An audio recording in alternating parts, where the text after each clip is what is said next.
Hello!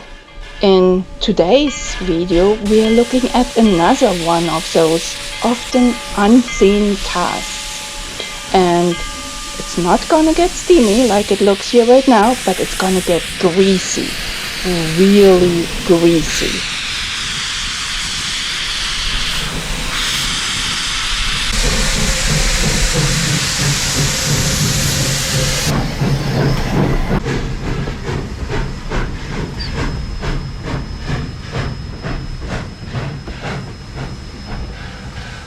The first time I came across that an engine does need a lot of lubrication was back in 2023, when I watched Scott being very careful and lubricating every little joint, every moving part.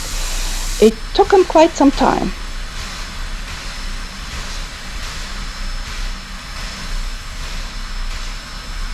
Those are grease sellers. They are there to lubricate the axles, and every once in a while they need to get cleaned, and as part of our routine maintenance, that's what happened here. And of course there are other things that need to happen, and I will be quiet now and let the boys talk. Looking nice and clean there now. Nice and clean.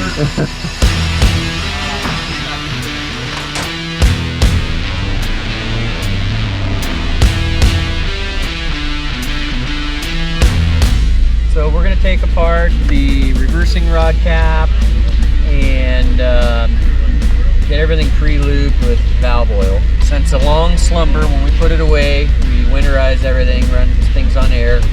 It's a good practice to kind of pre-lube everything.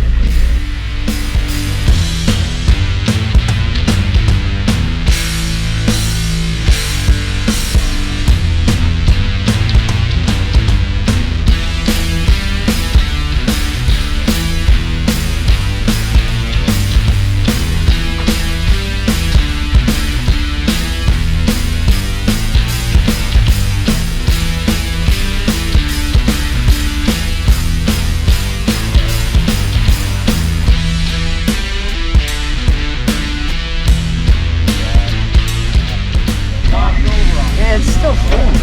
There it is, right there. There's one right there. No, don't do that. Keep going so you see the grease come out. There you go. So that lubricates that. Come down here, there's another one right here.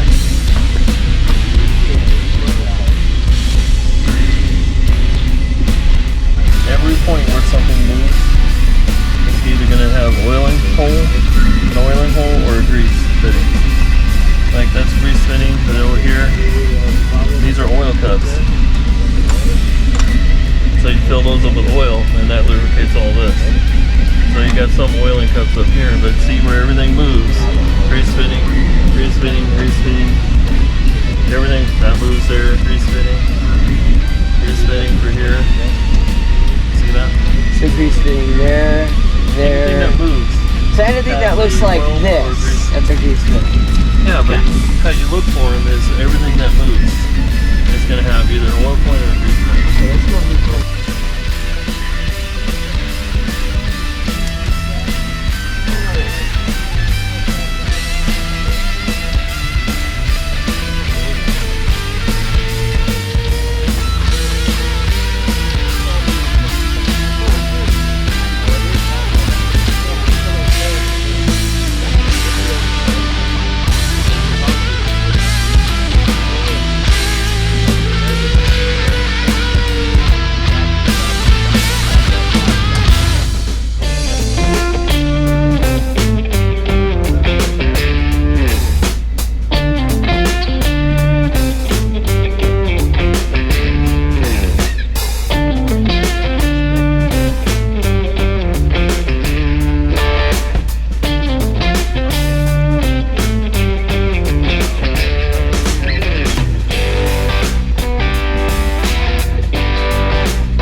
loved all this greasy talk and liked the video, please share the video, put up the like button, and thanks for watching.